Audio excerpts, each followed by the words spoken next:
السلام عليكم ورحمة الله وبركاته.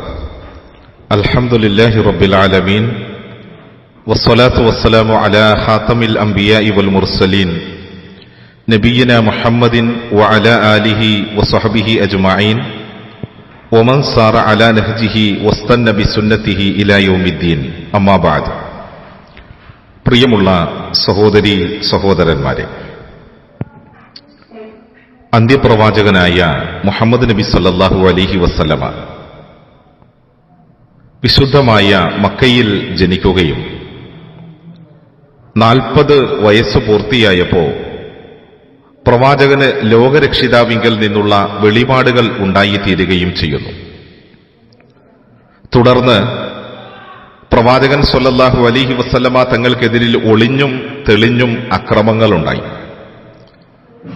തന്റെ രക്ഷിതാവിങ്കൽ നിന്ന് തനിക്ക് ലഭിച്ച മാർഗദർശനമനുസരിച്ചുകൊണ്ട് താൻ ജനിച്ചു വളർന്ന വിശുദ്ധമായ ആ മണ്ണിൽ നിലനിൽക്കാൻ കഴിയുകയില്ല എന്ന് പൂർണ്ണമായും ബോധ്യമായപ്പോൾ തന്റെ അനുചരന്മാരോടൊപ്പം അല്ലാഹുവിന്റെ റസൂല് മദീനയിലേക്ക് പലായനം ചെയ്യുകയാണ്.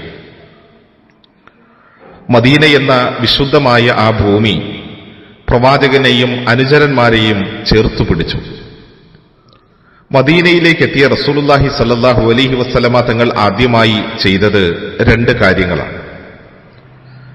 അല്ലാഹുവിലും അവന്റെ ദൂതനായ മുഹമ്മദ് നബി സല്ലല്ലാഹു അലൈഹി വസല്ലമ തങ്ങളിലും വിശ്വസിച്ച ഈമാൻ ഉൾക്കൊണ്ട മുഴുവൻ മുസ്ലിങ്ങൾക്കും വേണ്ടി മദീനയിൽ ഒരു മസ്ജിദ് നിർമ്മിച്ചുവെന്നതാണ് ആദ്യത്തേത്.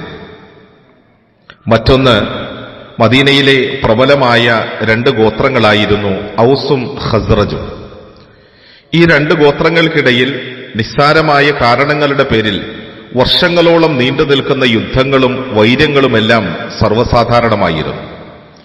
ഈ 2 ഗോത്രങ്ങളുടെ ഇടയിൽ മഹാനായ റസൂലുള്ളാഹി സല്ലല്ലാഹു അലൈഹി വസല്ലമ തങ്ങൾ സാഹോദര്യ ബന്ധം സ്ഥാപിച്ചു. അൻസാറുകളും മുഹാജിറുകളുമായി മാത്രം മദീന നിവാസികൾ മാറി.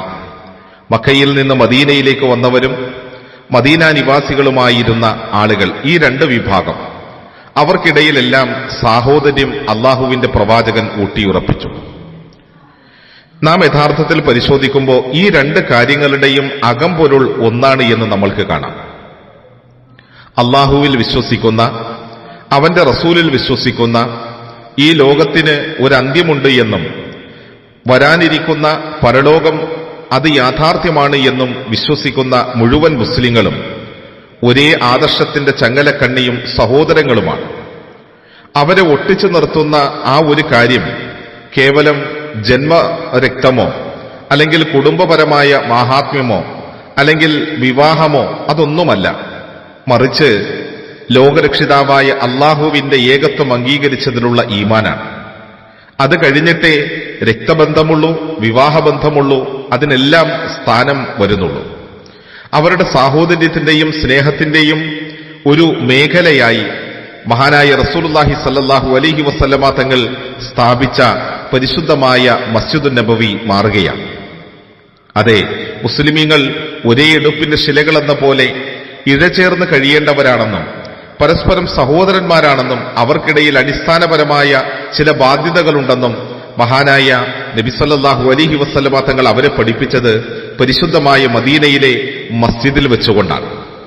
നമ്മൾക്കൊക്കെ അറിയാം, വ്യക്തിപരവും അതുപോലെ തന്നെ പാർട്ടിപരവുമായ താൽപര്യങ്ങൾക്കനുസരിച്ചല്ല മുസ്ലിമീങ്ങൾ ജീവിക്കേണ്ടുന്നത്.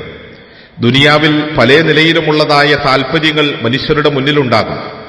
എന്നാൽ അതെല്ലാം മാറ്റിവെച്ചുകൊണ്ട് തങ്ങളുടെ ഇച്ഛയ്ക്കനുസരിച്ച് ദീൻ ഒരിക്കലും വ്യാഖ്യാനിക്കാതെ റസൂലുള്ളാഹി സല്ലല്ലാഹു അലൈഹി വസല്ലമ തങ്ങൾ സ്വഹാബത്തിനെ പഠിപ്പിച്ച രീതിയിൽ മാത്രം അല്ലാഹു പറഞ്ഞ ആ യാഥാർത്ഥ്യം നേരിട്ടനുസരിക്കാൻ ഓരോ വിശ്വാസിയും തയ്യാറാകണം. അങ്ങനെ തയ്യാറാകുമ്പോൾ തന്നെ മുസ്ലിമീങ്ങളുടെ ഇടയിലുള്ള ഭിന്നതകൾ പരിഹരിക്കപ്പെടും.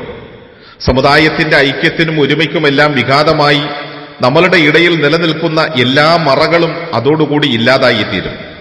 നബി സല്ലല്ലാഹു അലൈഹി വസല്ലമ തങ്ങൾ നമ്മളെ പഠിപ്പിച്ച ആ ദീൻ നമ്മൾക്കെല്ലാവർക്കും അറിയാം. ഒരേ ഖുർആനിന്റെ വക്താക്കൾ, ഒരേ പ്രവാചകന്റെ അനുയായികൾ, ഒരേ വിശ്വാസത്തിന്റെ വക്താക്കൾ, പരിശുദ്ധമായ കഅബയെ ഖിബ്ലയായി സ്വീകരിക്കുന്ന മുസ്ലിമീങ്ങൾ, എന്തുകൊണ്ടാണ് മുസ്ലിമീങ്ങൾ വ്യത്യസ്തങ്ങളായ പല കക്ഷികളുമായി വഴിപിരിഞ്ഞത്?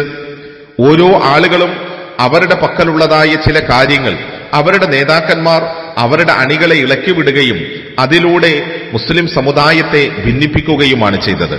പരിശുദ്ധമായ ഖുർആൻ പറയുന്നുണ്ട്, കുല്ലു ഹിസ്ബിൻ ബിമാ ലദൈഹിം ഫരിഹൂൻ. ഓരോ കക്ഷിയും അവനവന്റെ പക്കലുള്ളതിൽ സന്തുഷ്ടരാണ്. സഹോദരങ്ങളെ, നമ്മളൊന്ന് ആലോചിച്ചു നോക്കൂ.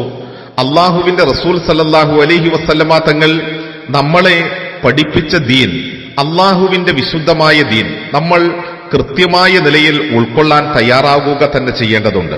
കാരണം പരിശുദ്ധമായ അള്ളാഹുവിന്റെ വിശുദ്ധമായ ഒരു പള്ളിയിൽ ഒരു ഇമാമിന് കീഴിൽ ഏകീകരിച്ചാണ് നാം എല്ലാവരും നമസ്കാരം നിർവഹിക്കുന്നത്. നമ്മൾ ഒരിക്കലും ഛിന്നഭിന്നമായി പോകാതിരിക്കാനാണ് ശ്രമിക്കേണ്ടുന്നത്.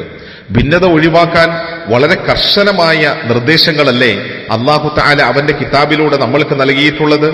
വഅതസിമു ബിഹബ്ലില്ലാഹി ജമീഅൻ വലാ തഫറഖു.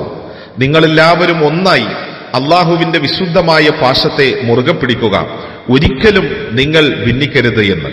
ഇവിടെ അല്ലാഹു തആല നമ്മളോട് പറഞ്ഞത് നമ്മളുടെ ഇടയിലുള്ള എല്ലാ ഭിന്നതകളും എല്ലാ അനൈക്യങ്ങളും മാറുവാൻ ഏകമാർഗമെന്നുള്ളത് അള്ളാഹുവിന്റെ ഹബൽ, അള്ളാഹുവിന്റെ പാശം മുറുകെ പിടിക്കുക എന്നുള്ളതാണ്. ഈ സമുദായത്തിന് ഇപ്പോഴും അത് മനസ്സിലായിട്ടില്ല. കാരണം അള്ളാഹുവിന്റെ ഹബല്, ആ ഹബലുള്ള അതല്ലാതെ മറ്റെന്തിനെയെങ്കിലും നമ്മൾ പിടിക്കുകയാണെങ്കിൽ സ്വാഭാവികമായും നമുക്കിടയിൽ ഭിന്നതകളുണ്ടാകും. നാം അതുകൊണ്ട് തിരിച്ചറിയണം, അല്ലാഹു സുബ്ഹാനഹു വ തആല അവന്റെ വിശുദ്ധമായ ഗ്രന്ഥത്തെ ജീവിതത്തിന്റെ മാർഗരേഖയായി നമുക്ക് നിർണയിച്ചിട്ടുണ്ട്. പ്രവാചകന്റെ പരിശുദ്ധമായ നടപടിക്രമങ്ങളും നമ്മളുടെ ജീവിതത്തിന്റെ മുന്നിലുണ്ട്. അപ്പോൾ വിശ്വാസികൾ ഈ വിശുദ്ധമായ ഖുർആനിനെയും പ്രവാചക ചര്യയെയും ഒരുപോലെ ഉൾക്കൊള്ളാനും മനസ്സിലാക്കാനും സാധിക്കുകയാണെങ്കിൽ, അവർക്ക് കഴിയുകയാണെങ്കിൽ, മുസ്ലിം വിഭാഗത്തിന്റെ ഇടയിലുള്ളതായ എല്ലാ അനൈക്യങ്ങളും മാത്സര്യബുദ്ധികളും ഇല്ലാതാകും. തീർച്ചയായും അള്ളാഹുവിനോടും റസൂലിനോടും കൂറുള്ള ഏതൊരു മനുഷ്യനും അതിന് തയ്യാറാവുകയും ചെയ്യേണ്ടതുണ്ട്. അള്ളാഹു അനുഗ്രഹിക്കട്ടെ. അസ്സലാമു അലൈക്കും വറഹ്മത്തുള്ളാഹി വബറകാതുഹു.